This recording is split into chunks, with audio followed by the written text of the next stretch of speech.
വേറിട്ട പ്രവർത്തനങ്ങളിലൂടെ നാടിന്റെ നന്മയായി മാറുകയാണ് ഒരു പറ്റം ചെറുപ്പക്കാർ. ഇഞ്ചിയാനി ഹോളി ഫാമിലി പള്ളിയിൽ ജാതിമത ഭേദമന്യേ ഒന്നിച്ചു ചേർന്ന യുവാക്കളുടെ വിവിധ പ്രവർത്തനങ്ങളാണ് നാടിന് അഭിമാനമായി മാറിയിരിക്കുന്നത്. ഏകദേശം 2 വർഷങ്ങൾക്ക് മുൻപ് 10ാം ക്ലാസ്സുകാരായ കുറച്ചു വിദ്യാർത്ഥികൾ ഒന്നിച്ചുകൂടി. മികച്ച പഠനമായിരുന്നു ലക്ഷ്യം. ഒന്നിച്ചു പഠിച്ച് ഫുൾ A+ നേടിയതോടെ കൂട്ടായ്മ ശക്തമായി. തുടർന്നുള്ള വർഷങ്ങളിൽ 10ാം ക്ലാസ്സിൽ പഠിക്കുന്ന മറ്റു കുട്ടികളും ഈ കൂട്ടായ്മയുടെ ഭാഗമായി. ഇപ്പോൾ 25ഓളം കുട്ടികൾ ഇവിടെ ഒരുമിച്ചു കൂടുന്നു. തങ്ങളുടെ കൊച്ചു ഗ്രാമത്തിലെ കുഞ്ഞനുജന്മാർ പഠിക്കുന്ന വട്ടക്കാവ് സെന്റ് സേവ്യേഴ്സ് LP സ്കൂളിന്റെ പുനരുദ്ധാരണ പ്രവർത്തനങ്ങളുമായി ബന്ധപ്പെട്ട് വിവിധ പ്രവർത്തനങ്ങൾ നടത്തുകയും സ്കൂളിന്റെ മുഖഛായ തന്നെ മാറ്റിയിരിക്കുകയുമാണ് ഈ കൂട്ടുകാർ. നിങ്ങളെല്ലാവരും ഈ സ്കൂളിൽ പഠിക്കുന്ന കുട്ടികളാണോ? അല്ല. എന്താണ് നിങ്ങൾ ഇവിടെ ഒരുമിച്ച് കൂടാനുള്ള സാഹചര്യം? ഞങ്ങൾ ഇവിടെ പെയിൻ്റ് അടിക്കാനാണ് മെയിനായിട്ട് വന്നത്. അച്ഛൻ ഞങ്ങളോട് പറഞ്ഞു ഇവിടെ സ്കൂള് ഒന്ന് നവീകരിക്കണം, മൊത്തം പെയിൻ്റ് അടിച്ച് മോശമായി മാറ്റണമെന്നൊക്കെ പറഞ്ഞു. അതനുസരിച്ച് ഞങ്ങൾ വന്ന് പെയിൻ്റൊക്കെ അടിച്ച് വരച്ചു. മൊത്തം ആദ്യം വരയ്ക്കുമായിരുന്നു. കുറേ ദിവസം ഞങ്ങൾ വരച്ചു. അത് കഴിഞ്ഞ് ഇടയ്ക്ക് സമയം കിട്ടുന്ന ദിവസങ്ങളിൽ വന്ന് വരയ്ക്കും, പിന്നെ പെയിൻ്റ് അടിക്കും.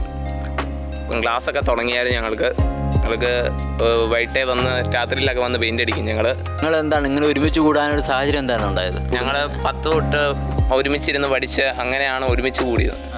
10ാം ക്ലാസ് ഞങ്ങളെല്ലാവരും കുറച്ച് പേര് ഒരുമിച്ചിരുന്ന് പഠിച്ചു. അത് കഴിഞ്ഞ് എല്ലാവരും അങ്ങനെ പഠിച്ച് ഇങ്ങനെ ഒരുമിച്ചായതാണ്.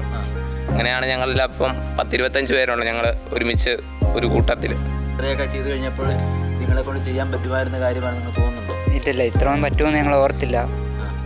ചെയ്തപ്പം ഒരു ആത്മവിശ്വാസം കിട്ടി. പഴമയുടെ തനിമ നിലനിൽക്കുമ്പോഴും വർഷങ്ങൾ പഴക്കമുള്ള സ്കൂൾ കെട്ടിടത്തിന് മങ്ങലേറ്റിരുന്നു. യുവാക്കൾ ഒത്തുകൂടി കട്ടകൾ ചുമന്ന് തൂണുകൾ ബലപ്പെടുത്തിയും ചുമരുകൾ പെയിന്റ് അടിച്ചും മനോഹരമാക്കി. ക്ലാസ് മുറികളുടെ ചുവരുകൾ യുവാക്കളുടെ കൈവിരുതിൽ വിരിഞ്ഞ ചിത്രങ്ങളും അറിവിന്റെ അക്ഷരങ്ങളും കൊണ്ട് മനോഹരമായി. ക്ലാസ് മുറികളിലെ ഭിത്തികളിൽ പാഠഭാഗവുമായി ബന്ധപ്പെട്ട കേരളം, ഇന്ത്യ ഭൂപടങ്ങൾ, സ്വാതന്ത്ര്യ സമര സേനാനികൾ, ദേശീയ ചിഹ്നങ്ങൾ, ഇന്ത്യൻ ഉപഗ്രഹങ്ങൾ, സൗരയുധം, ഹിമാലയ പർവ്വതം, മലയാളം, ഇംഗ്ലീഷ്, ഹിന്ദി അക്ഷരങ്ങൾ, ഗുണന പട്ടികകൾ, വനങ്ങൾ, വിവിധ രാജ്യങ്ങളിലെ പതാകകൾ, വർഷത്തിൽ ആചരിച്ചു വരുന്ന വിവിധ ദിനാചരണങ്ങൾ ഓർമ്മപ്പെടുത്തുന്ന കലണ്ടറുകൾ എന്നിവ ഒരുക്കിയാണ് ഇവരുടെ കരവിരുത് പ്രകടമാക്കിയത്. ഞാൻ വന്ന സമയത്ത് ഏറെ അറ്റകുറ്റപ്പണികൾ ആവശ്യമുണ്ടായിരുന്ന ഒരവസ്ഥയിലായിരുന്നു ഈ സ്കൂള്. ബഹുമാനപ്പെട്ട ഇഞ്ചിയാനി ഇടവകയുടെ വികാരിയച്ഛന് ഫാദർ ജോസഫ് കല്ലൂപ്പറമ്പത്ത് അച്ഛൻ്റെ നേതൃത്വത്തിൽ കുട്ടികൾ ഒന്നിച്ച് ചേർന്ന് ഈ പരിപാടികളെല്ലാം ചെയ്യുകയായിരുന്നു ചെയ്ത്. ആദ്യമായിട്ട് ഇതിന് അരഭിത്തി ഉണ്ടായിരുന്നു, അത് മുകളിലേക്ക് ഉയർത്തിക്കെട്ടി പിന്നെ അതിനുള്ള കട്ടകളും മറ്റും എല്ലാം താഴേന്ന് ചുമന്നാണ് ഇവരിവിടെ എത്തിച്ചത്. അച്ഛനും കുട്ടികളും എല്ലാവരും ഒന്നിച്ച് ചേർന്ന് അതിവിടെ എത്തിച്ചു, അതിൻ്റെ പണികൾ ചെയ്തു. തുടർന്ന് പെയിൻ്റ് അടിച്ചതും ഇവർ തന്നെയാണ്. സ്കൂളിൽ പോകുന്നവരൊക്കെ ആയിരുന്നുകൊണ്ട് വൈകുന്നേരങ്ങളിലും അവധി ദിവസങ്ങളിലും ഒക്കെയാണ് ഇതിനു വേണ്ടി സമയം കണ്ടെത്തിയത്. തുടർന്ന് ഇവരിതിൻ്റെ ഓരോ കല്ലിലും അക്ഷരങ്ങൾ എഴുതി അത് പെയിൻറ് ചെയ്തു. പിന്നെ കുട്ടികൾക്ക് പഠിക്കാൻ ആവശ്യമായ അടിസ്ഥാനപരമായ കാര്യങ്ങൾ ഉൾക്കൊള്ളുന്ന എല്ലാ കാര്യങ്ങളും നമ്മുടെ സ്കൂളിൻ്റെ ചുവരുകളിൽ എഴുതി തയ്യാറാക്കാനും പടം വരച്ച് വൃത്തിയാക്കുവാനൊക്കെ മനോഹരമാക്കുവാനൊക്കെ ഇവരൊത്തിരി സഹായിച്ചു. ഒത്തിരി സന്തോഷമുണ്ട്. ഇപ്പോൾ സാധാരണഗതിയിൽ കൂട്ടുകൂടി കളിച്ച് നടക്കേണ്ട ഒരു പ്രായത്തിൽ ഒന്നിച്ച് ചേർന്ന് നല്ലൊരു മാതൃക സമൂഹത്തിന് മുമ്പിൽ കാണിക്കാനായിട്ട് ഇവർക്ക് സാധിച്ചു എന്നുള്ളത് സന്തോഷകരമായ കാര്യമാണ്. പഠനത്തോടൊപ്പമുള്ള ഇവരുടെ പ്രവൃത്തികൾ സാമൂഹ്യ ബോധത്തിന്റെ പുതിയ മാനങ്ങൾ സൃഷ്ടിക്കുന്നതാണ് എന്നുള്ള ഓർമ്മപ്പെടുത്തലുകളുമായി സമൂഹത്തിന്റെ വിവിധ ഭാഗങ്ങളിൽ നിന്നും അവരെ അനുമോദിക്കുകയും ആശംസകൾ അറിയിക്കുകയും ചെയ്തിട്ടുണ്ട്. പഠനം മറ്റു സ്ഥലങ്ങളിലായതിനാൽ അവധി ദിവസങ്ങളിലും വൈകുന്നേരങ്ങളിലുമാണ് സ്കൂൾ നവീകരണ പ്രവർത്തനങ്ങൾക്കായി ഈ വിദ്യാർത്ഥി കൂട്ടായ്മ സമയം കണ്ടെത്തിയത്.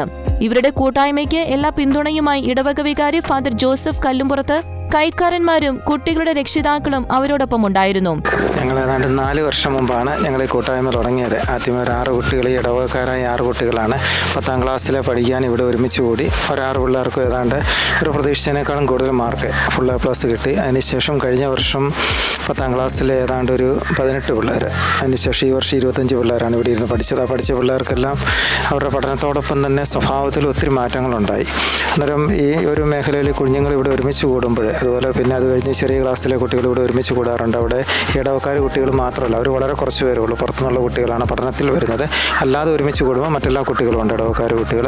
അതോടൊപ്പം തന്നെ എനിക്ക് ചെയ്യാൻ ഒത്തിരി സാധിച്ചത് ഇവർ കൈക്കാരന്മാർ 3 പേരാണുള്ളത്. അവർ 3 പേരുടെ സാന്നിധ്യം ഇപ്പോഴും ഉണ്ടായിരുന്നു. കുഞ്ഞുങ്ങൾ ഒരുമിച്ച് കൂടുമ്പോഴാണെങ്കിലും അവർക്ക് ചില ദിവസങ്ങൾ ഭക്ഷണം ഉണ്ടാക്കേണ്ടി വരുമ്പോൾ, അല്ലെങ്കിൽ കുട്ടികളോടൊപ്പം എന്തെങ്കിലും ഞങ്ങളിപ്പോൾ ഇവർ കൃഷിയുടെ സഹായിക്കുന്നുണ്ട് കുട്ടികളെ, അതുപോലെ ചെണ്ട പഠിക്കുന്നുണ്ട്, കരോട്ട പഠിക്കുന്നുണ്ട്, അതുപോലെ പഠനം, അതുപോലെ സ്വഭാവത്തിൻ്റെ ഞങ്ങൾ ഒത്തിരി കാര്യങ്ങൾ കുട്ടികളുടെ ശ്രദ്ധിക്കാറുണ്ട്. അങ്ങനെ എല്ലാ മേഖലകളിലും അവരൊത്തിരി ഉയർന്നു വരുമ്പോൾ ഇവരുടെ സാന്നിധ്യമുണ്ട്. കാരണം മുതിർന്നവർ ഇത്രയും കുട്ടികളുള്ളപ്പോൾ ഇവരൊക്കെ എപ്പോഴും ഈ കുട്ടികളോടൊപ്പം ഉണ്ട്. കാരണം ഞങ്ങൾ ഒത്തിരി ഉപദേശങ്ങളെക്കാൾ ഉപരിയായിട്ട് അവരിവിടെ ഒരുമിച്ച് കൂടുമ്പോൾ അവർ തന്നെ അവരുടെ ജീവിതത്തിൽ മാറ്റങ്ങൾ വരുത്തുകയാണ്. ഞങ്ങൾ ചില കാര്യങ്ങൾ പറയാറുണ്ട് കുട്ടികളെ, ഞങ്ങൾ ആരെയും നിർബന്ധിക്കാറില്ല. ഇഷ്ടമുള്ള കുട്ടികൾ ഇപ്പോൾ ഇവിടെ കൂടുതലും വരുന്നത് ഇപ്പം 10ാം ക്ലാസ്സിലേക്കാണെങ്കിലും പുറത്തുനിന്നുള്ള കുട്ടികളാണ് കൂടുതൽ വരുന്നത്. പഠിക്കാനൊക്കെ ആണെങ്കിലും അത് മാതാപിതാക്കൾ ഒത്തിരി താല്പര്യത്തോടു കൂടി ഞങ്ങൾ ആരെയും നിർബന്ധിക്കുന്നില്ല. കാരണം അവരുടെ ജീവിതത്തിലും സ്വഭാവത്തിലൊക്കെ ഒത്തിരി മാറ്റങ്ങൾ ഉണ്ടാകുന്നുണ്ടെന്ന് അവർ പറയാറുണ്ട്.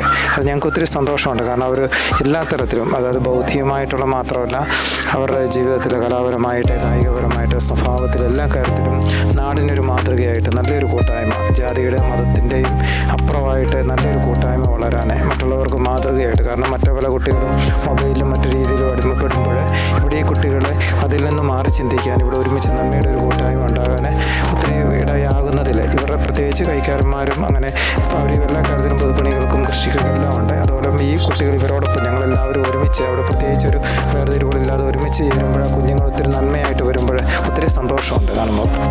ഷെയ്ഖിന ന്യൂസ്, പത്തനംതിട്ട.